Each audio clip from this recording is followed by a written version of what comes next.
Elia miarahaba tata Malayafa ary Elia ihany koa miarahaba ny Yahosoa malalako. Tiako be ny dikan'izany malalaka izany. Ary ho an'ireo izay manaraka sy mihaino ny fandarana rehetrarehetra dia manonona ny hatsaran'i Yahosoa amintsika tsiray avy izay manaraka an'izao fandarana izao. Androany moa isika dia fiarahana indray ataontsika amin'izao anio izao. Fiarahana mihaino indray ny tenin'i Yahosoa ho fananarana antsika, ho fanitsiana antsika, ho fampahafantarana antsika ny tokony ho hatrehana dia ny zavatra rehetra izay tokony ho atao izany, satria efa tena vanin'andro farany tanteraka antsika izao. Eo amin'izay vanin'andro farany izay indrindra no mila mitandrina dia mitandrina, ny tsy mantatra hatrany ny tokony atao manoloana amin'ny hoe miditra ao anatin'ny vanin'andro farany mihitsika. Dia efa ho an'izay efa nampahafantarana amin'ny fampianarana moa dia hifarana izany ny atao hoe fampidirana olona ho any amin'ny lanitra lanitra. Ary izy io tsy ho Madagasikara irery fa manerana an'izao tontolo izao zany. Izay ny antony ampidirana izay voalahatra rehetrarehetra anisan'ny mampandeha ny ziady Elia mandeha manerana an'izao tontolo izao noho ny amin'ny antso sy ny iraka izay natao amin'ny famerenana ny olona hiverina ho any amin'ny Yahosoa.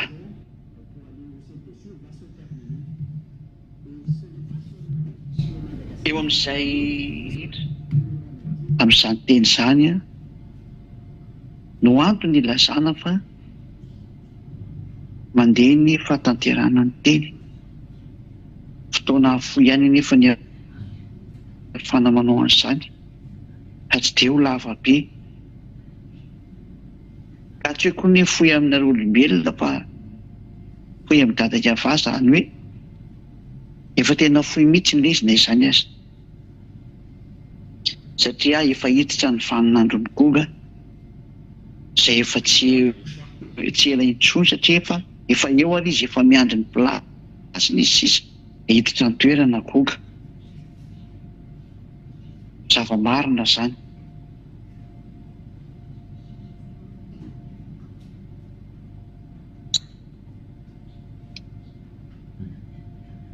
Amin'izay fotoana izay indrindra aza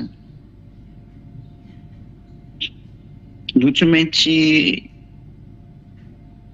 azo lazaina mihitsy izany hoe tsy maintsy lazaina foana aminareo olombelona ary ampiomanana ny olombelona hoe tsy maintsy hihatra aminareo ny zavatra izay voalaza. Ho atombontsika eo amin'ny famakiana teny aloha dia ao amin'ny bokin'ny Isaia no vakintsika aloha. Isaia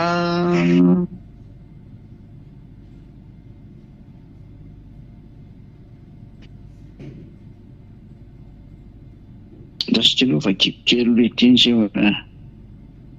Isaia toko faha 420. Isaia toko faha 420 ho vakitsika manoko amin'ny andinin'ny 9. Fanambarana amintsika ny zavatra iseho sy ho avy, izany hoe fa tena efa fohy dia fohy ny fotoana, dia ambara amintsika daholo ny zavatra rehetra izay ilaina Isia 4:24. Isia 24:4. Misy saona andininy fahatelo, manomboka andininy fahatelo, faefatra, fahadimy, fahenina, fahafito, isatsika hoe, isatsika fa mbola misy misaotisaoty kelitsika efa avy eo. Isia 4:20 andininy fahatelo, milaza ny sahatra efa misy ary efa mandeha ary efa miatra amin'ny tany. Hatao foana dia foana ny tany, ary ho baboina dia ho baboina tokoa izy. Fa iavano efa niteny, ratsy be ty sary ty a. Ho baboina ny tany,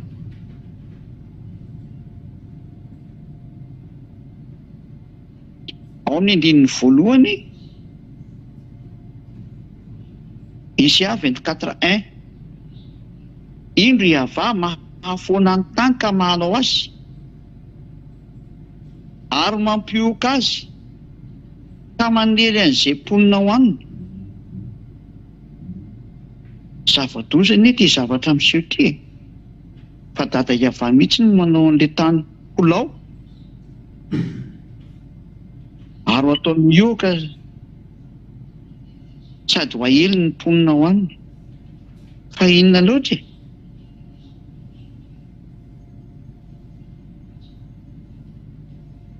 Andininy fahatelo indray, hatao foana dia foana ny tany. Isia 24:3. Ho atao foana dia foana ny tany, ary ho baboina dia ho baboina ny tany. Fa iavano efa niteny, ho foana zany ty tany ty, ary ho baboina ty tany ty. Isy ambabo ny dikan'izany. Iza ny anababo an'le tany? Satria ny tany mihitsy no baboina, ary iava mihitsy no miteny an'izany. Sary ratsy ty sary ty a. Vazaha no po fa tena ho avy ny extraterrestre. Izy zany resany zany. Tena ambabo anareo mianakavy mihitsy izy. Ary zany no mahatonga an'io saritsara efa mandehandeha hoe miady mandeha ny devoly extraterrestre reo mantsy a, rehefa ho avy izy a, ka azy reo moko mpikorotana. Zay no nahatonga azy manakorotana io, satria izy mpiady lohalarina teo ambony, dia zany mahatonga an'izy mianakavy miady ambony daholo. Ka na dia samy devoly aza dia miady lohany daholo. Ka rehefa midina tiry zareo, midina amin'ity ho avy amin'ity planeta Terre nareo ity, dia mandeha automatika amin'ny olombelona koa zany fréquence zany. Dia mikorotana automatika koa ny olona, satria ny olona mifandray aminy zanaka devoly izy ozy ny soratra masina, ianareo avy any amin'ny devoly ianareo. Ka rehefa midina zany le dadanareo olombelona, dia automatika daholo nareo mikorotana. Ary dia vita hitantsika amin'ny erana an'izao tontolo izao moa zany hoe tena lasa tia vola ny olona, lasa mifamono ny olona, lasa mifandripaka ny olona, kizitina ny olona, tsy misy fifaliana ny olona, afa-tsy ny eo amin'ny Eosoa iry ihany. Zay ny tena mahafany eo amin'ny Eosoa. Le Eosoa le tena izy fa tsy le mpiatsara vela, tsy le mpamitaka sy mpandaingy ireny. Eosoa tena izy zany dia le miaraka ny Elia, Ziadia Elia. Rehefa miantso ireo dia afaka miantso hoe Ziadia Elia, dia afaka tsy asiana ambassadeur eo anoloana fa mety zay. Fa raha ohatranareo miantso hoe Elia fotsiny dia tsy hoe ambassadeur ny Eosoa Elia. Fa raha ohatranareo hoe Ziadia Elia izy a, efa satria lava be le anarana dia tsy asiana hoe ambassadeur. Fa raha nisy ambassadeur ireo tsy manino hoe Ziadia Elia. Tsindrina zany anarana zany satria ilaina amin'izay le anarana zao. Satria ny anarana Elia efa vitan'ny olona makatahaka an'izany indray izao. Efa be dia be indray koa ny Elia mitangana any. Efa be dia be. Ao Madagasikara moa dia misy mangalatra Elia fotsiny izao. Misy ary moa afrikanina zany dia hoe mangalatra Elia izy. Eo ny soratra masina hoe avy any amin'ny nosy ange le fampianarana fa tsy avy any amin'ny kontinanty. Tsy liko tsara. Avy any amin'ny nosy ny voan'ny fampianarana Eosoa io fa tsy avy any amin'ny kontinanta. Ka izy moa zany reto afrikana mitonatona nareo.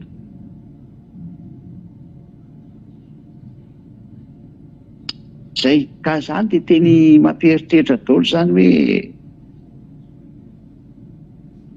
ho an'reto olona mba miseho mangalatra an'le tenin'ny Elia reto hoe ataonareo anake miady amin'ireo zavatra reo, ianareo zay mpanota zay zanaka divoly, ataonareo ahoana zany miady amin'reto fanababo reto,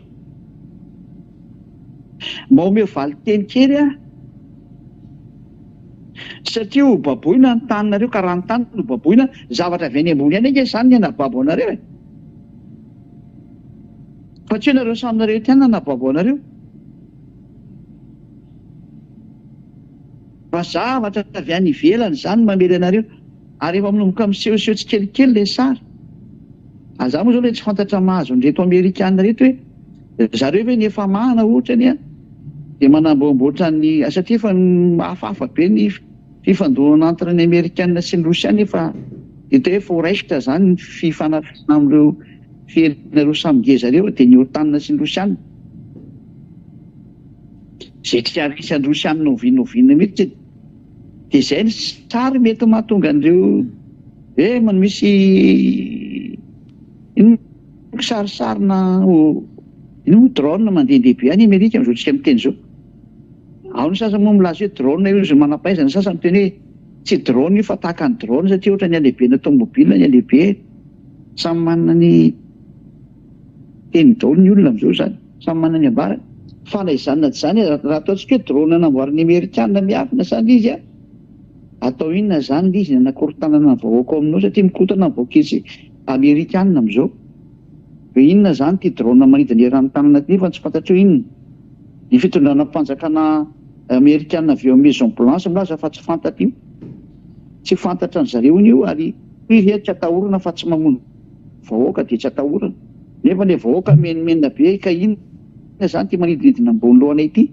Io sary io izy tany Tuileries tam'izay tany Tuileries farany teo izy drone nidina be teo ambony lohan'ny olona tany Tuileries tena tazany mihitsy izy drone avy diavy manidinidina ambony vezivezy eo ary ny mahagaga izy ohatra ny takany tsisy feo le izy drone moa ko raha mandeha ambony lohan'ny olona de mba eny io misy feo fa tsisy feo, tsy fantatra koa izy ambony be iny mahatonga azy tsisy feo nefa tokony eny zany satria andro alina iny mangina be zava-nisy zany, tsy haina hoe mitovitovy amin'izany ve le ty tany Amerika ty fa tsy de voatery ampitoviko moa satria mampitantara fotsiny hoe efa mibetsaka ty resaka drone mandeha ty hafahafa ihany ny sary drone eny amin'izy satria ny Amerikanina dia milaza mihitsy fa tsy any miaramila ny zareo Amerikanina ary tsy avy any ampitan-dranomasina fahavalo koa izy io de aniza zany mandrak'izao tsy fantatra ka raha fantatra moa le izy tsara fa raha tsy fantatra vao mety tena manahirana, fa raha vao tsy fantatra zany io a de avy any am'reto biby reto ve mitsikilo ety an-tany ve le tsy sain'ireo ve satria ny tena Andriamanitra hoe ambabo izy ary ho baboina de ho baboina tokoa izy, misy ambabo anareo nge zany le olona eo le fantenapetrako amin'ireo zay mpiantso Jesosy Jesoa sy ny mpangala tahaka io ianareo zay mpanota zay avy any amin'ny devoly satria ny devoly a de mananjanaka ny mpanota araka ny voalazan'ny Jaona voalohany toko fahatelo andiny fahavalo, Jaona voalohany toko fahatelo andiny fahavalo de zao ny voalazan'ny tenin'Andriamanitra am'izay Jaona voalohany toko fahatelo andiny fahavalo zay hoe fa ny mpanota dia avy any amin'ny devoly, les pécheurs sont venus du diable. Na amin'ny teny anglisy the sinners are from the devil. Zany hoe ny devoly dia avy any amin'ny mpanota ka reto mpambabo reto nefa dia devoly avy any ambony ihany reo zay voaroko avy any ambony ka ho jerevantsika mihitsy moa le teny miteny an'izay ko amin'izy voaroko avy any mihitsy de ambabo ny olona eto izy a de ataonareo mpanota zay avy any amin'ny devoly ahoana zany miady amin'io fa na nareo vonoiny avy hatrany makany amin'ny elo miaraka aminazy rehefa tsy hanaraka amin'ny baikony na de manaraka amin'ny baikony automatique nareo Zany tonga nameme be le olona mpangalatra mpandainga mpanapina ny famariana hoe mangalatahaka dia mody maka ny anarany Eosoa. Ary ny sasany moa dia misandoka fotsiny hoe tsy mpanota, nefa dia mety hoe mpanota fotsiny zao izy. Mba efa vakinao fa hiteny io baboina dia baboina ny tany. Ianao nge zany ho baboina zany e. Dia misy mambabo ange ianao dikan'izany e. Ary tsy veto aminao izy. Tsy avy ety amin'ny planeta Terre nareo izy. Nao nge no tsara ty toy ny teniko ameko anao ty. Ao ary.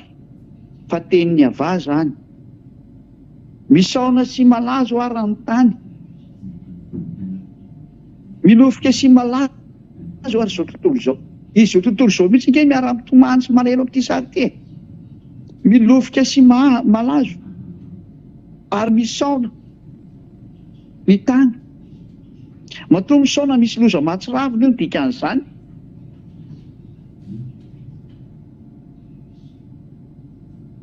Milofika ny lehibe indrindra amin'ny olona ety an-tany. Milofika sy matanjaka. Milofika daholo. Hatrany amin'ny président république zany lesahana zany. Milofika daholo ny olona lehibe indrindra ety an-tany. Indrin'ny fadimy, fa inona ary ny anton'izany. Ary ny tany dia efa voavetavetan'ny mponina tao aminy. Vetavetan'ny mponina. Jereo ny sodomita amin'izao tsy amin'ny teny zao. Resaka sodomita nge no natonga ny anarany hoe Sodoma sy Gomora. Ny ataon'ny sodomita amin'izao tsy amin'ny teny zao hoe vehivavy manambady vehivavy, lehilahy manambady lehilahy. Tena mahatsiravina sy marikoriko anie zany sary zany. Voavetavetan'ny mponina amin'ny tany, ny tany noho ny amin'ny Andriamanitra tsy izy natsoanareo. Raha iay avany tokony ho atsoina miantso zavatsafa nareo. Andriamanitra fa daholo ny atsoina rehetra rehetra. Dia jereo samy mieritreritra an'izay natsoanareo e. Iza ny natsoanareo? Samy mieritreritra daholo ny firenena rehetra rehetra izay mandray ahy. Iza le natsoanao? Raha iay avany tokony natsoina dia iza ny natsoanao? Satria ahy avaly Andriamanitra ny Abrahama sy Isaka sy Jakoba. Iza ny natsoanao? Efa mandinianao ve zany? Iza ny natsoanao?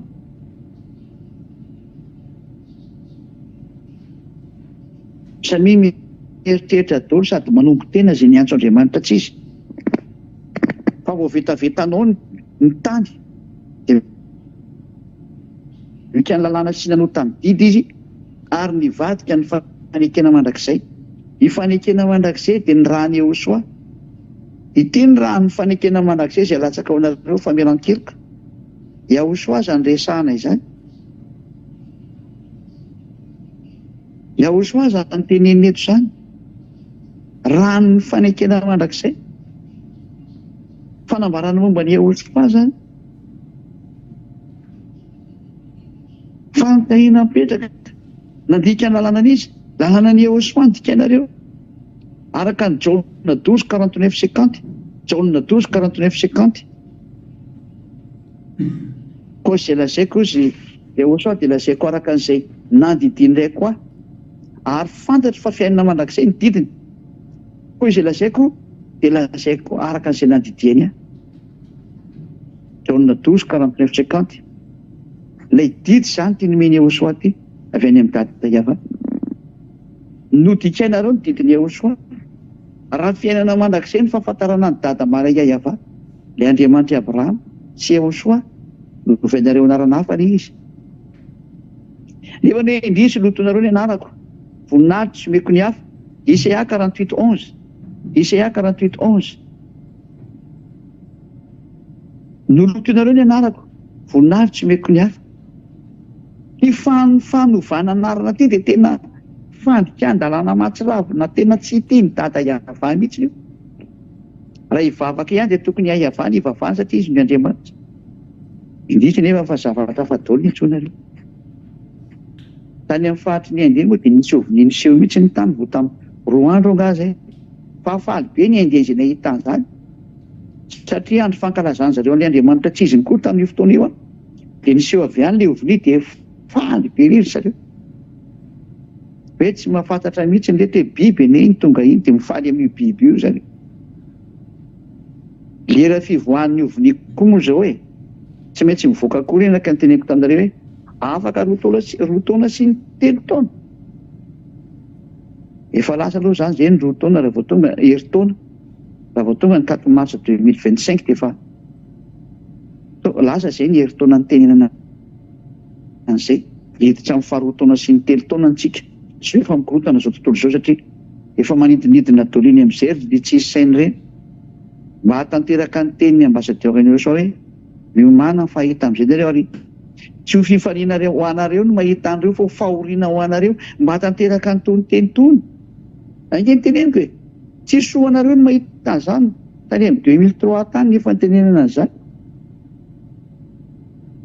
Hita ny extraterrestre sy ny karazana nareo namafisina foana zany tamin'ny 2005, 2007, 2009 da mandeha foana amin'ny fampianarana mampatsiaro zany.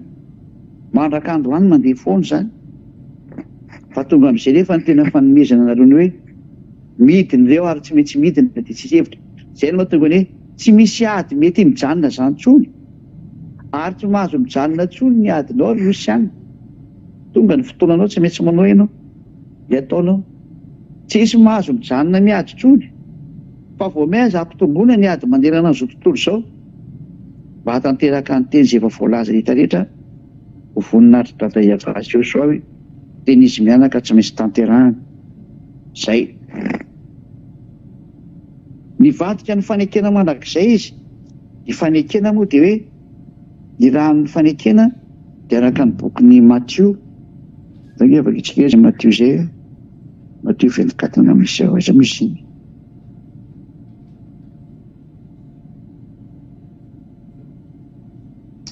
Io jevatsekery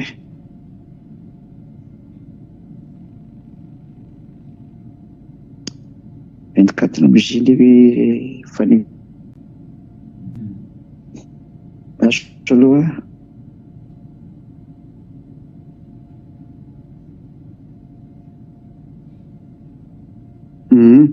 Matthieu 26 novakitsika mbola somary satria mbola application dia lasa tsy baiboly dia tsy maintsy karohana. Matthieu 26 Matthieu 26 ty ilay fanekena mandrakizay ty zany. Matthieu 26 ka raha mbola ninana izy dia nandray mofy Joshua ka no nefa nisaotra izy dia novakiny ka natolon'ny mpianatra dia hoy izy raizy dia any ity fa ity no tenako ary nandray ny kapoaka izy ka no nefa nisaotra dia natolony azy ka nataony hoe andimy fafiry zany 27 dia 27 indray totsonareo rehetra ity dia 28 fa ity no irako dia ny amin'ny fanekena izay latsaka ho amin'ny maro ho famelan-keloko. Izy hoe fanekena vaovao moa dia nisy io zany ny fanekena mandrakizay ho an'ny olona rehetra zany satria fiainana mandrakizay koa Joshua izay mihinana nofoko sy misotro ny rako no manana fiainana mandrakizay hoy Joshua. Zay raha tsy mihinana nofoko sy misotro ny rako aloha dia tsy manana fiainana mandrakizay. Ka io ilay fanekena azahoana fiainana mandrakizay ilay fanekena mandrakizay ny dikan'izay dia ato amin'ny Joshua. Io ilay fanekena mandrakizay zany io. Zay vakitsika amin'izay zany izay ten'Andriamanitra zay.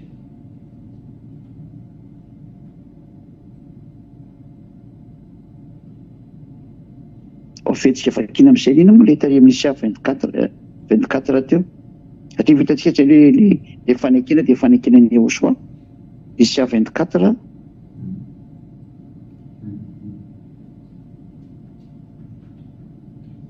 Isia 24 andin'ny 5 ny farany teo satria nandika lalàna ny Joshua sy nanotany didiny Joshua izy dia nivadika ny fanekena mandrakizay. Efa nampianarana antsika hoe ny didy folo tsy mandeha tsao satria ilay didy folo efa rahavany dada Eva dia tsy misy idiran'izany tsony hatramin'ny farany. Ko ilay fanekena mandrakizay dia ilay tenin'ny Joshua izay avy any amin'ny dada marana Iayava.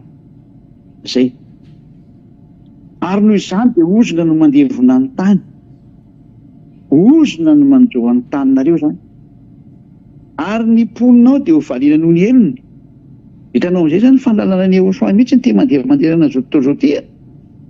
Fanekena ho an'ny olona, fahazavana ho an'ny olona. Le lalana tonga tary amin'ny nosy hoe nosy andro lalàny dia iny te hoe fanekena ho an'ny olona rehetra, fanekena ho an'izao tontolo izao. Iny no nomen'Andriamanitra ny olona lalàna ny Yehosoa. Zay le fanekena ho an'ny olona. Fifanekena ny fanaovan'Andriamanitra tamin'ny olona zany lalàna ny Yehosoa. Aventsika vakiana zany ilay Isaia 42 ihany vakitsika an'izay. Isaia 42 1 ka hatramin'ny 4 dia ny 6. 1 dia ny 4 dia ny 6. Indro ny mpanompo izay tantanako. Isaia 42 ilay voafidiko sady tsy takiany foko, napetrako tao aminy ny fanako hamoaka fitsipika ao an'ny jentilisa izy. Io zany le fitsipika ao an'ny jentilisa fa mandeha. Ary ty fitsipika ty le fanekena mandrakizay ty. Satria natao an'ny olona rehetra rehetra. Andininy fahaefatra. Tsy ho reraka. Ao andininy fahatelo aloha. Tsy ho tapahiny ny volotara torotoro. Ary tsy ho vonoiny lay jiro manentona. Fa hamoaka izay tena rariny tokoa izy. Zao le tena rariny. Yehosoa sy ny fampianarany Yehosoa. Ilay mahatonga ny olona lasa tsy manoatra intsony. Nahazo ny rariny izy dikan'izay. Tonga zanaky ny avo indrindra izy Zeda. Nahazo ny rariny izy. Nivoaka ny rariny. Tonga amin'ny Yehosoa izy. Ty izay ny rariny izay. Nahazo ny marina izy. Satria ny rariny izany avy amin'ny teny marina dikan'izany. Fahamarinana dikan'izany hoe rariny. Fahamarinana. Zay. Raison dikan'izay. Il a raison. Nahazo ny marina izy zany, nahazo ny rariny izy. Azo ny fahamarinana dikan'izay. Fa ny teny Yehosoa ny fahamarinana. Zao ny lalana sy fahamarinana ary fiainana. Hoy izy Yehosoa. Tsy misy olona makany amin'ireny fa tsy andeha lalako. Ka namoaka ny tena rariny izy Yehosoa zany. Zay. Taonina 14 firingaminy ny teny iny. Leo fakitsika kely eo fa ilaina izy ho an'izay mandray fampianarana. Hoe teny Yehosoa nge zany rariny zany Yehosoa. Jaona 14 firingaminy izy. E Jaona 14:6. Jaona 14:6. Hoy Yehosoa taminy. Izao no lalana sy fahamarinana ary fiainana. Tsy misy olona makany amin'iray fa tsy andeha lalako. Ka ilay fahamarinana zany le hitantsika teo ilay rariny tarikana zany. Hoe mamoaka ny rariny dia zao Yehosoa miteny amin'ny alalan'ny Elia zao dia mivoaka ny rariny dikan'izay. Zay hoe mandra-panoro ny rariny amin'ny tany dia zao efa mivoaka zao ny rariny. Efa voaorina ny rariny amin'ny tany. Efa anatin'ny YouTube ilay fampianarana. Ianao tsy te hijery efa mandeha ilay fampianarana anatin'ny YouTube ihany. Iny ny tsarana anao satria mandeha ny rariny fianao sy te haino dia ny adalanao ianao. Zay mandeha amin'ny télé ao Madagasikara sy ny radio Madagasikara. Hainao zany amin'ny radio mitoreny Yehosoa, télé mitoreny Yehosoa, Yava TV dia SFF TV, Yava SFF TV zany izy. Io le hoe RTV SFF ny dikan'izay. Tsy ho reraka. Nao kiva izy mandra-panoro ny rariny amin'ny tany ary ny nosy andro ny lalàna. Voaka indray zany ilay hoe ny nosy andro ny lalàna. Any amin'ny nosy zany mivoaka ny rariny. Any mivoaka ny fahamarinana. Dia zao efa mandeha zao. Anisan'ny mampatonga ny Elia mandeha koa zany mampiseho fa iny le rariny fahamandeha. Satria Elia no misolo tenany Yehosoa. Lay rariny, lay fahamarinana. Izy no misolo tena zay. Ary ny fitetezany Elia zao tontolo zao mifanaporofona fa mandeha ny fahazavana. Atao hitany be voly amin'izay fa tonga eto amin'ity planeta Terra ity ny fahamarinana. Iny ny fahazavana fa mandeha. Ary ao anatin'izany fahazavana mandeha zany nidinan'ny tsy saindreny avy any. Mba ho hitany fa efa mandeha ny fahazavana. Dia izy moa ny anamaizina ny olona fa izay manaraka ny Elia kosa dia mazava. Zay hoe izay anaraka ny Elia dia ho azo ny rariny ary azo ny fahazavana satria ilay devoly efa hitiny ary efa nitiny ny zareo. Raha tsy zany hoe mandeha daholo ty resaka ovony efa hitan'ny olona ty. Zao ty ino moa misy tsy haiko tsony na inona zavatra mitranga amin'izareo misy an'ity drone tsy fatam-piviana ty manidina mandeha ny Amerika. Raha tena drone koa fa tsy ho hay. Fa matoa tsy hay dia misy zavatra planina tiany atao. Inona zany tiany atongavana. Efa ratsy mihitsy ny sary. efa mikonikonina inona zany ty zototozo ty, konikonina ady matsiravina. Iny moa zany hitantsika eo nytony fa aleo andeha foana ny teny sy ny tantara ty miara-mahita eny tsika ny hafaran'isy, satria ary ny nosy dia hiandry ny lalàny amin'io mandra-panoro ny rariny amin'ny tany, sady aorina ny rariny, amoaka ny tena rariny Elia, ny rariny ho marina ianareo, ary any amin'ny nosy nivoaka zany rariny zany Yahosoa sy ny fampianarany Yahosoa, ilay nahafaka ny olona amin'ny fahotana, nahazo ny rariny zany le olona matoa afaka amin'ny fahotana. Lasa tsy nanota intsony, ny ekeny Yahosoa ho marina izy matoa izy nahazo ny rariny dia afaka amin'ny fahotana, lasa tsy mahay manota intsony azo le fiainana mandrakizay, azo le fanekena ny men'Andriamanitra anazy zavatra be zay mahay miaino any Elia, ziadia Elia. Zay tao ary toetrantsika ny teny ao amin'ny fahenina. Izao Iava efa niantso anao, ty teny histoiran'ny Elia ty, Elia tsy mandeha mankany amin'izao tontolo izao fa misolo tenany Yahosoa direkta mihitsy izy. Andininy fahenina, Isaia 42:6, Isaia 42:6. Izao Iava efa niantso anao tamin'ny fahamarinana, ary nitantana ny tananao ka hiaro anao ka hanome fanekena ho an'ny olona ho fanazavana ny jentilisa. Yahosoa zany toriana zany. Yahosoa tsy ety intsony, Yahosoa tsy mankany amin'ny nosy zany, zaho tsy ho any amin'ny nosy zany, tsy nirana fa tsy ho any ondry vireto Israel, tsy mankany amin'ny nosy zany Yahosoa, ary tsy mankany amin'izao tontolo izao Yahosoa, nefa ny losa dia mily an'izao tontolo izao. Mazava zany fa Elia ty tety an'izao tontolo izao ty, mandeha Elia ho fahazavana hoe tan'izao tontolo izao, miteny hoe tan'izao tontolo izao, ino le fahazavana, jerevo le fahazavana, ino le rariny, any amin'ny nosy izy no miainga, ary amoaka ny rariny ao izao tontolo izao izy.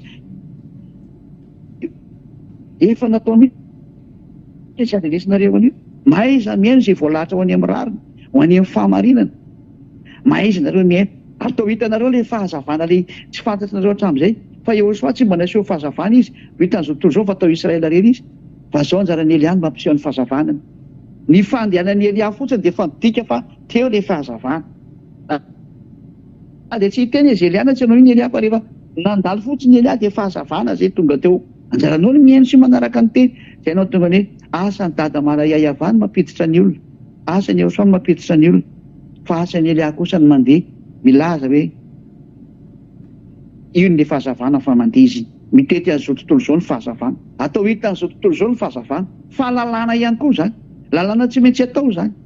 Mo fantatr' izao tontolo izao fa tonga teo aminy mazava fa naleon'ny olona ve ny maizina, nazy ny azoko fa ny zava misy aloha dia aleon'ny olona ny maizina toy izay ny mazava, zavatra marina kosa an'izay aloha. Zay na tonga ny Yahosoa amin'ny teny hoe mandehana dia mbola manana mazava mba tsy ho tratran'ny maizina ianao. Tonga Elia ty mitondra an'ilay mazava, mitondra an'ilay rariny. Maiza mijery nareo izao tontolo izao. Anareo amin'izao tontolo izao ny tenen'ny Elia, maiza mijery ny Elia amin'izay nareo. Fa eny rehefa mandeha ziady Elia, ilay fahazavahan'ny Yahosoa, misy olo tena ny dada Maria Vasy Yahosoa, mba tanteraka ny teny hoe ny voninahitra tsy omeko ny hafa, atria tsy maintsy ho heveriny Elia io voninahitra ny dada Iava io, ary ny anarako tsy azo lotona, tsy maintsy heveriny Elia io na tianareo na tsy tianareo, ary tsy maintsy ho ataon'ny Elia zay, tsy maintsy heveriny Elia, izay no mahatonga ny Elia mitondra ny fahazavana mandehandeha no tahaka ny olona amin'ny teny hoe teny fahazavana ka maiza manaraka ny mazava. Ndao anaraka ny mazava amin'izay, rehefa tsy anaraka ny mazava nareo dia ho avy any aminareo ny aizina, ary izy efa eo tokoa amely anareo dia hitanareo no zay toy ny aoriana zay fa tonga Elia nravany maizina rehetrarehetra, kaza miditsy any amin'ny klasiny maizina ho zay ho ravany, fa mety ty amin'ny mazava mba fahazavana ihany koa ianao, dia ho tafaraka amin'ny mazava ianao dia lasa mazava ho azy, mazava be indray zany. Ndao arany, satria dia tonga ho fanazavana ny jentilisa. Andininy fafito, hampahiratra ny mason'ny jamba, ao amin'ny Isaia 42:7, hampahiratra ny mason'ny jamba rehetrarehetra, amoaka mpifatotra hiala ao an-trano maizina, ary izay mipetraka ao maizina hiala ao an-trano famatorana. Izao no Iava, izany no anarako ka ny voninahitra tsy omeko ny hafa. Isaia 42:8, izay na ny fiderana ho an'ny sarin-javatra voasokotra, tsy manaiky an'izany aloha izy dada Iava, Avy nytenenina zany te hoe amoaka mifatotra ty Elia ty, ary amoaka an'izay mipetraka ao anatin'ny tranomaizina mifatotra ihany koa, zay tranomaizina rehetrarehetra. Dia zao ny teneniny iza moa dada Iavary eo avy hoe fa tsy omeko ny hafa mihitsy zany voninahitro zany, ary ny fiderana tsy ho an'ny sarin-javatra voasokotra anareo. Otona daholo aloha zany izay nanovanovana io anarana io. Tsy azo omena anareo mihitsy ny Andriamanitra hafa zany voninahitra ny dadako zany. Ny endry mahita lozaka mery manatona ny Elia, ny adala mandrosoka avo manatona ny Bala. Andriamanitra tsy izy rehetra izay tomponareo io. Toy izy foana lalanareo fa rehefa zay ny mety aminareo fa ny anany miteny ahy tatazo am'izay. Dahoary. Vakitsika am'izay le Isaia 24 teo iverina am'izay tsika zany hoe. Isaia 24 andin'ny fahenina, Isaia 24:6. Ary noho izany dia ozona no mandevona ny tany, ary ny mponinao dia valina noho ny henona. Loza daholo ty. Ozona valina nareo noho ny ameloko nareo. Voadotra ny mponina amin'ny tany. Olona vitsy foana no sisa ao. Zay ny aparahany. Tena loza mahatsiravina ny enjoanareo. Efa voalaza sady sady. Olona vitsy foana sisany eo. Meko anareo nisan'ilay olona vitsy sisa tavita ato anareo ato, ary efa manomboka mandeha zany sary zany. Efa mandeha mihitsy ary tsy tana intsony, ary iny rehefa ny dada Iavary izy. Ho vaketsika ny bokin'ny Zakaria. Zakaria firy moa zany izy? Zakaria 13 angambany. Zakaria 13 firy? 13:8. Zakaria 13:8. Ary any amin'ny tany rehetra mihitsy ny tezany. Hoy ava. Ny andro tokony dia ho aringana ho faty aho, fa ny ampahatelo sisa no avelako ao kosa. Zay zany sisa ny tavela amin'ity taninareo ty. Maty zany ny deux-tiers-nareo olombelona eto ambonin'ny tany. Zany hoe 2 milliards sisa zany ny tavela aminareo, satria eo amin'ny milliards nareo. 2 milliards zany divisé par 2 sur 3, firy zany maty 5 milliards, 6 milliards mahery maty izy. 5 milliards mahery eo. Maty zany ny 5 milliards firy zany? 5 milliards 600, 5 milliards 300 zany hoe 2 milliards mahery. 2 milliards 500 zany velona aminareo eto ambony tany zany. 2 milliards 700 zava-doza. Ripaka daholo zany zay. Mety ohatry io isy eo approximatif io. Ary hoentiko amin'ny afo ny apatelony. Ny apatelo sy tavela zany hoentina any amin'ny afo. Ohatran'izay maty zany. Zay tavela zany mbola alefa any amin'ny afo lelo. Zany hoe mbola tsapotsapaina mbola misy sedra be andehanany koa zay. Satria tsy any fanjakana rivotaona izy ireo. Ary alentika toy ny fandredsika volafotsy izy, izahako toetra toy ny fizaha toetra ny volamena. Iantso narako kosa. Ary izy fo malazy hoe, ary izao amaly azy, izao anao hoe oriko izy, ary izy kosa anao hoe tiavanao Andriamanitra. Todika any amin'ny Iavà daholo amin'izay ny olona farany io. Na entière zany ny todika any amin'ny Iavà. Izy ny tavely kanjo mo raha vao tonga amin'izay ny fanjakana rivotaona, satria hiditra fanjakana rivotaona io sary io moa tsisy fibebahana intsony any. Zao ihany ny fibebahana zao, fa rehefa tonga amin'izay io andro mahatsiravina be io, tsy mahay bebaka intsony. Fa rehefa tapitra ilay izy vao miditra automatique any fanjakana rivotaona, zafady dia asa manaiky fotsiny ny dada Iavà ilay olona. Vina intsony nataonao kefa izy ny Andriamanitra hitany voamasinao ka iantso izy andray ianao. Engeny sary misy farany.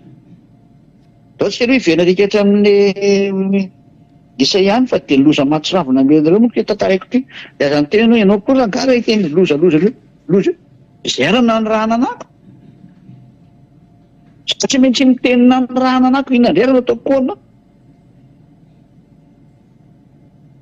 Isia 24 daoary andininy fafindray hoe olona vitsy foana zay sisa ny andininy fahenina io voadotra miponina amin'ny tany may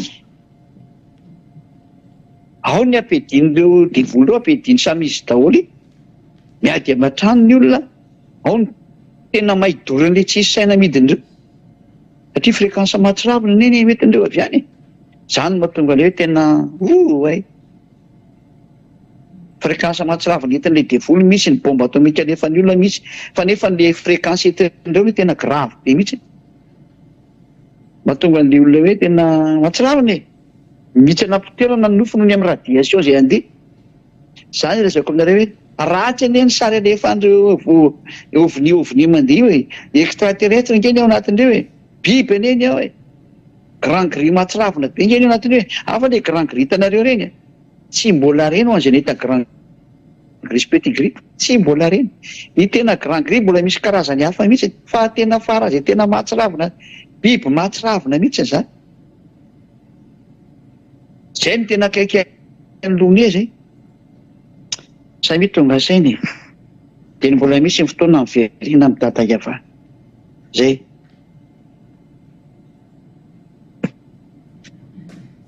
tozatsika ny teny andininy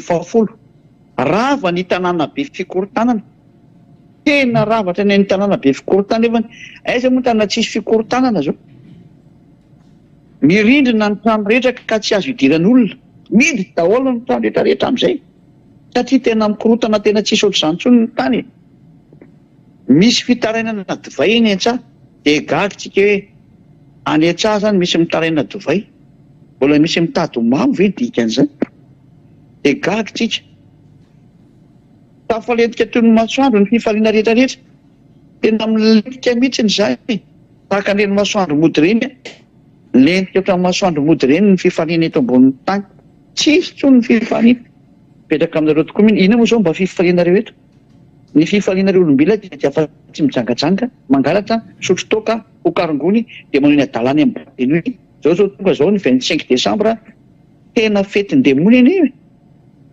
tsisy nampanao anareo an'io mihitsy tevolony nampanao an'io zavatra tsy navelany ahosoa atao de ataonareo fotsiny zao zany mahadevoly ny devoly hanao ny fetiny 25 décembre indray izy de tanjotra ataon'le zao ny devoly ho any am-piangonana reny izy reny de hita tokoa ngenareo hoe tsy vaky loha sady tsy miraha reny le zanaka ny devoly fa le izy le andika lalàna indray hanohitra ny fahamarihana na de hoe tsy mahalala ny ahoso tsy mahalala le zanak'Andriamanitra araka ny nofon-tsika le zanaky ny avo indrindra hoe ahoso any tena anarany zany fa le olona mbola ho avy izy mbola ankalazana zay any mbola fantany foana izy nefa fe nofota iny fa ho ankalazainy foana iny tena zany ny adalana zany samy tonga saina zay mbola afaka tonga saina fa tsy maintsy mandeha ny fahamarihana eny amin'izay nkety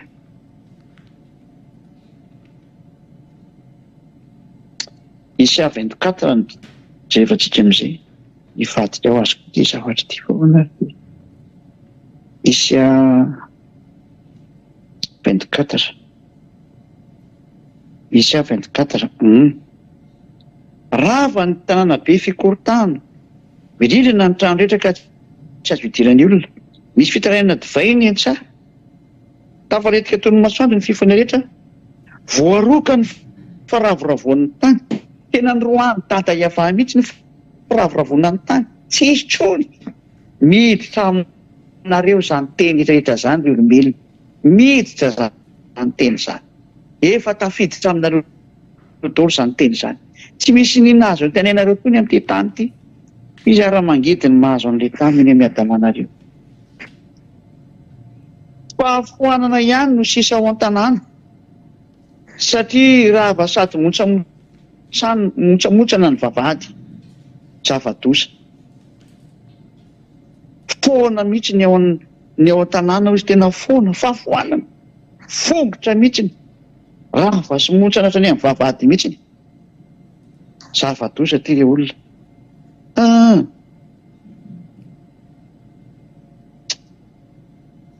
nonetsika toy teny tandineny amin'izay zavatra ilaina ihany amin'izao zavatra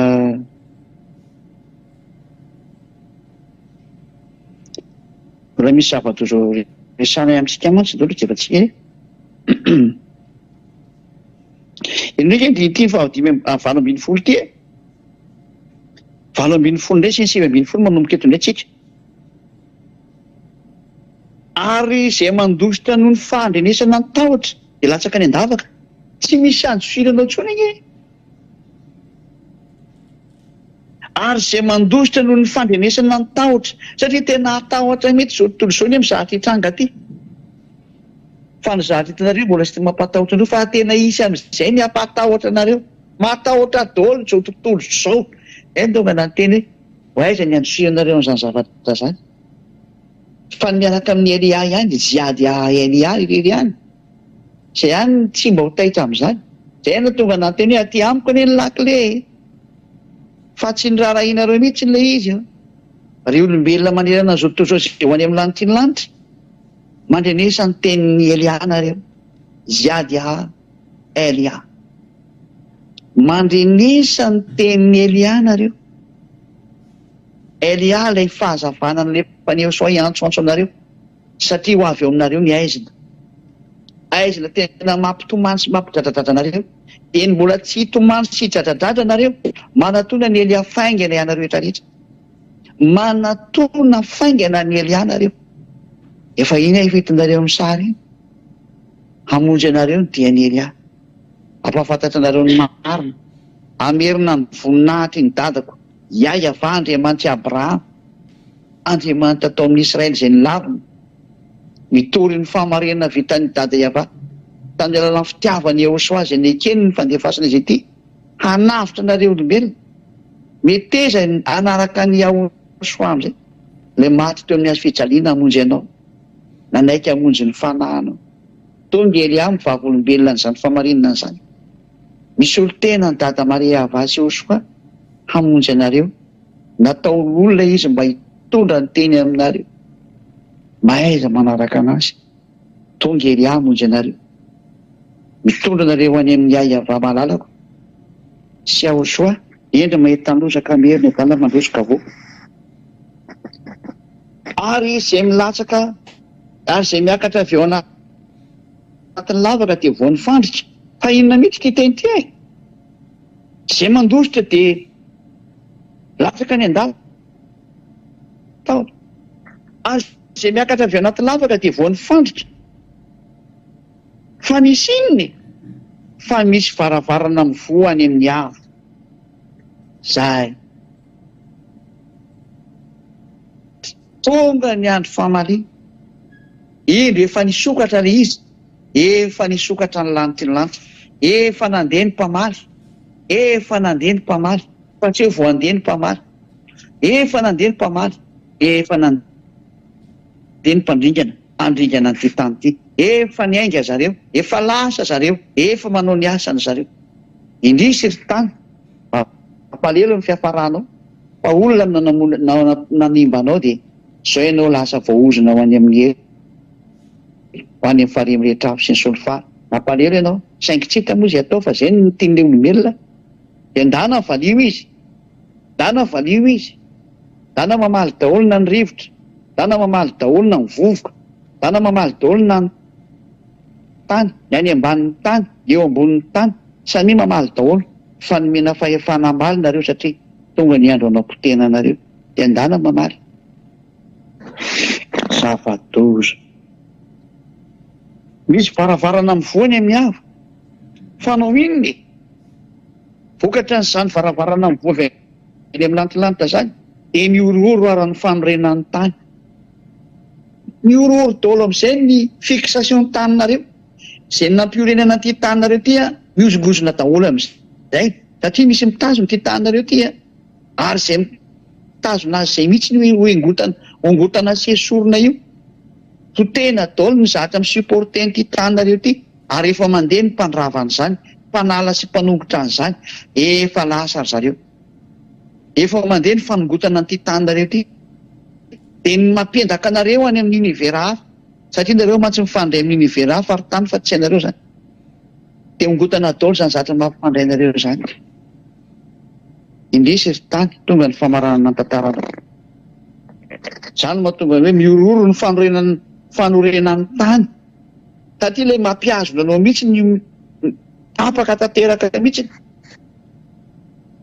Vokatra n'izany dia izao, rava dia rava ara ny tany, mitresaka dia mitresaka ny tany, miororo dia miororo ny tany, mivembena dia mivembena ny tany tahaka ny mamy, ka mitsingevana toy ny fandriana miantona izy, ka mitambesatra amin'ny fahadisoany rehetra, dia polaka izy ka tsy ho tafariny intsony.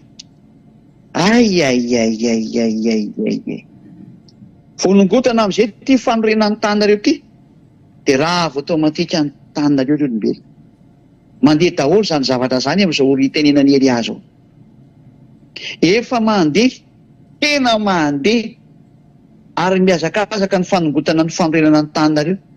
Tsy normal intsony ny fiodina ny tanareo, tsy normal intsony ny inclinaison ny tanareo. Ikorotana daholo amin'izay zany rehetrarehetra zany.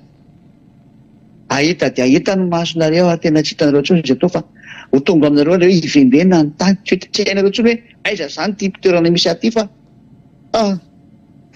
aleonareo mahita anazy eo e. Mitresaka dia mitresaka ny tany, rava dia rava ny tany, miororo dia miororo ny tany, miororo daholo ny tany, potika ny momba anareko. Hatrany amin'ny force centrifugeuse nareo ny fitenenana azy, tsisy tsony. Force centrifuge zany dikan'izay. Rava daholo, mikorotana ny momba an'ity tany, aty ao anatin'ny tany. Miakatra dia miakatra ny afo anatin'ny tany. Miakatra dia miakatra dia miakatra dia miakatra. Dia mikorotana be mihitsy ny resaka climat eto ambonin'ny tany. Les environnements zany. Hitan'ny ministèren'ny environnement intsony ny atao satria tena tsy voafehy intsony ny zava-drehetra. Iny no fehezina ry. Raintsika fotsiny le cyclone Sido teo hoe fapotrika, mbola mora iny, mbola mora iny. Iny Sido iny ve tena mbola mora iny. Afaka moavy zato hoe ny anjoan'ny tany.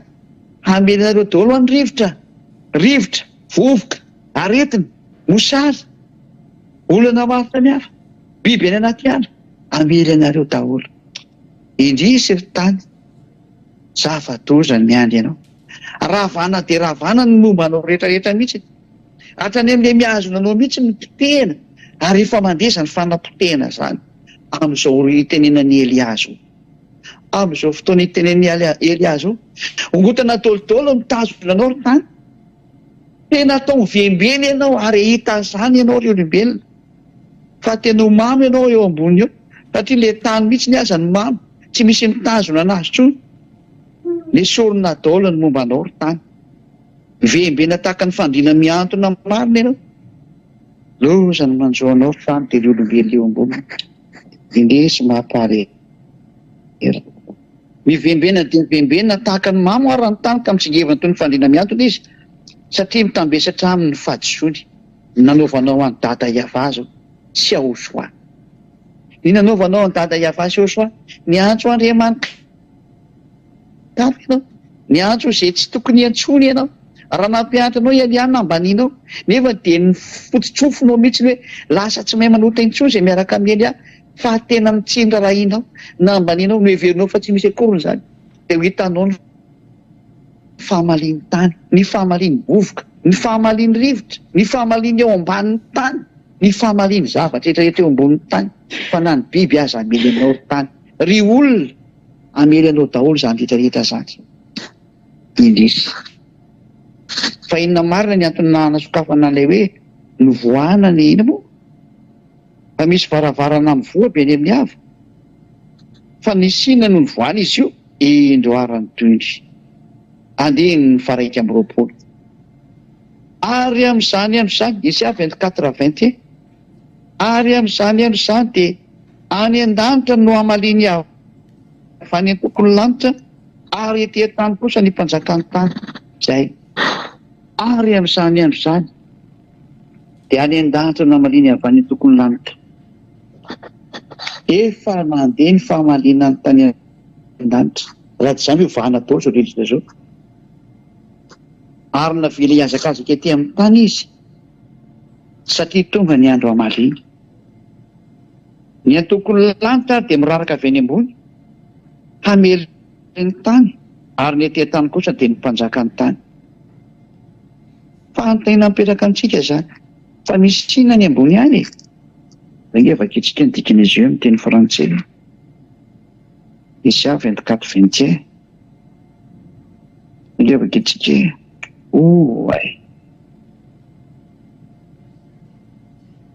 Ça va tous.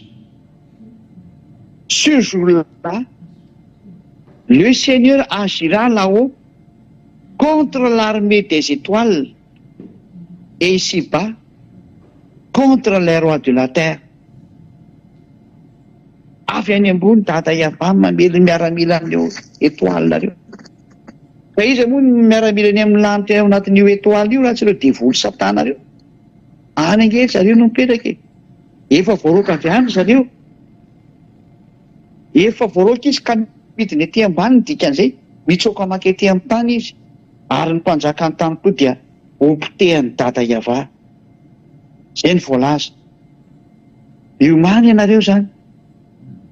Ao amin'ny 9:20 amin'ny teny frantsay. Ils seront rassemblés comme des prisonniers dans un grand trou. Ary dia ho alefa anaty lavaka ngeda-be zareo. Ils seront enfermés dans une prison. Longtemps après, ils devront rendre des comptes. Ary dia tena tsy maintsy asiana mamoaka amin'izay izy hoe inona nataonareo tao ambonin'ny tany tao. Zay ilay fitsarana. Vous devez rendre compte. Amoaka anao zany dikan'izay ny nataonao. Re bibilava mihindarana sy ny karazany sy ny mpanjaka ny tany izay niara miasa tamin'ireo bibilava reo. Tamin'ireo dragona reo. Dia anareo izay milaza fampanota rehetrarehetra. Vous devez rendre compte. Tsy maintsy manao rendre compte anareo zany hoe inona no nataonareo. Loza ny dikan'izany miandro anareo.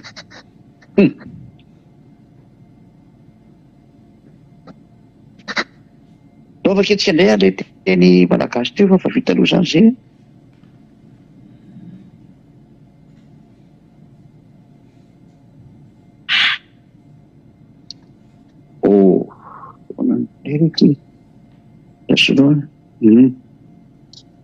Isaia 24 tsy nety nivoaka indray teny teo fa nanina. Tsy hitana an'ilay teny Isaia 24. Voilà.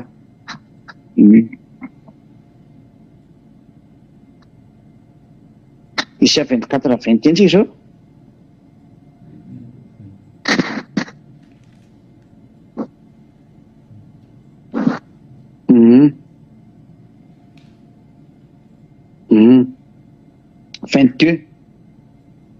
Dia angononao andavaka tahaka amin'ny fatotra ireny ka hidinao ohatra tamin'ny maizina. Ary afaka andro maro dia vangina ihany izy. Dia iny hoe atao rendre compte. Dia avoay amin'izay nataonareo. 9:20 dia ivoaramena ny volana.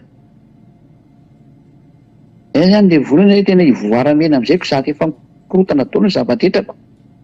Fina ny antony ivoaramena be ny ambony eniko. Eo angeny tsy aizareo biblia. Enjehana daholo ny toerana misy azy dia automatika mirehitra izay misy anazy ny mifanenjehana azy vadika menatra any amin'ny volana. Potika daholo ny baziny zareo any amin'ny volana iny. Eny amin'ny marsa eny potika daholo ny baziny eny. Dada Yahva mandripaka an'izareo ny tena izy amin'ny alalan'ny afo. Ivoaramena ny volana satria afo ny mandevona izay ny ambony rehetra eny. Ary ivaloarika ny masoandro satria potika daholo ny amerin'ny masoandro. Dikan'izany hoe valoarika zany lasa vadika maizimaizina hafahafa mihitsy ilay izy. Zany ny zavatra mitranga masoandro zany. mpahava tompony maro no mpanjaka ao atendrombohitra zino sy any Jerosalema ary eo anatren'olona dia misy voninahitra. Zany ny fanehoana tezerany dada Iava. Voaramena ny volamena ho avy moko dada Iava. Ho avy dada Iava sy Jehosoa. Ka Jehosoa moa tena marina tonga an'io. Dada Iava sy Jehosoa. Jehosoa tonga maly ny olona. Dia mandeha ny fahamarina teny ambony any. Izay no mahatonga ny fikorontanana io. Izay no mahatonga ny ovony be dia be mandeha miraraka aty aminareo. Manomboka mety ovony be dia be nareo. Fa tena hita le mahatsiravina sy mampiororo nareo amin'izay nareo. Ary tena ho tadidinareo amin'izay ny teny Elia hoe aiza Elia. Tsy maintsy ho tadiavinareo zany Elia zany na mety anao na tsy mety aminareo e. Satria tsy misy fanafana ny aminareo any.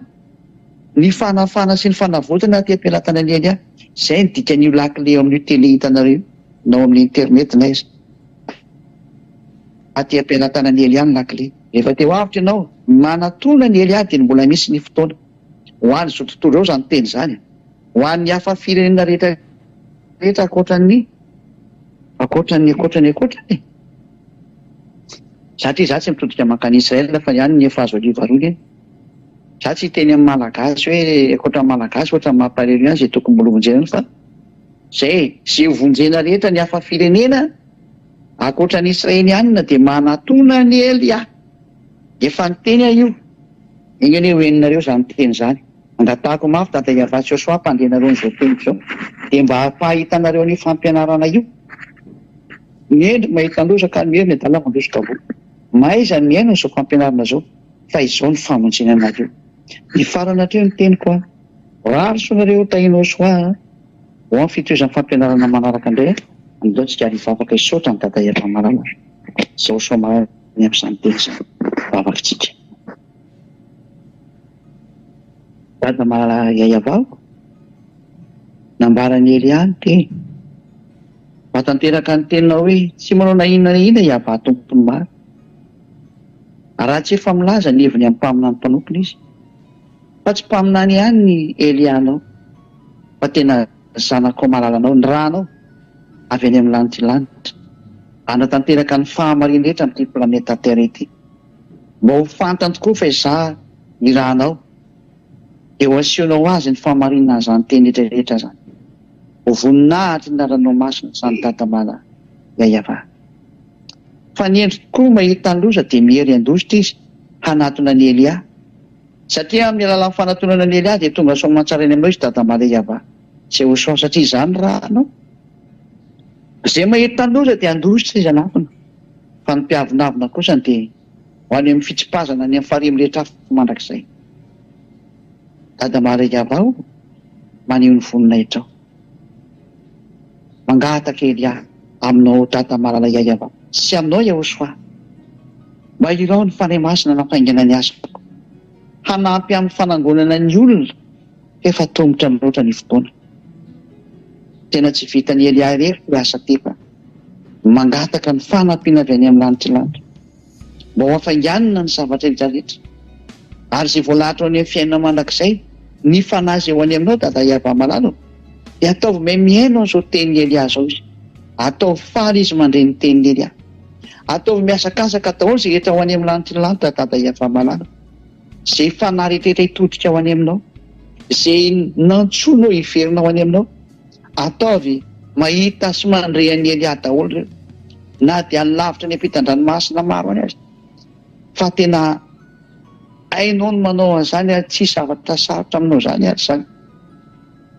Tsotra kely aminao zany dia manome baiko sy teny fotsiny fanahy masina dia hainy zareo avy hatrany mampitodika an'ireny. Dada Iava malalo, fotoana izao ato teo aingana ny olona. Avy ireny ny olona mba ho tonga saina amin'izay. Na iza tsy ho sarotra intsony ny fandrenesan'ny teny fa fiarovana avy any aminao no mampandre ny sofiny.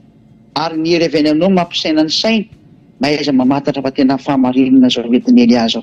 Dia izay avy any aminao. Ilay ny tadiavin'ny fanahy. Dada Iava vonjeo aingana ny olona. Izany Jehosoa amafesa mipavaka izany. Any amin'ny dada malatsika Iava. Ary eo koa ianao tena hanafaingana ny asa. Hanamarina ny teny rehetra izay efa nomenao. Rehefa tonga sy mitsanga ny Elia. hitantara sy laza zay nambarana rehetrarehetra hanaporofo an'izany anenao ary hoamarinao hatrany zany. Da iara Yahosoa ho amin'ny fampiverenana ny Elia teny izay da rehetrarehetra zanaky ny avo indrindra efa maniry no any aminao miady mafy ny tonga any aminao fangana amin'ny fambayana rehetrarehetra atsovy aingana le fiaina hafa atao vitany aingana io fampianarana io atao tena tsy mahazaka tsony izy hoe mbola ihanana fa hikaroka sy hitady mafy an'izao teny zao de hitady any Elia ny ranao sotra tamana iaiava sotra betsaka Yahosoa amin'ny anaranao Yahosoa nao zavavaka etsahany. Halleluja, amen.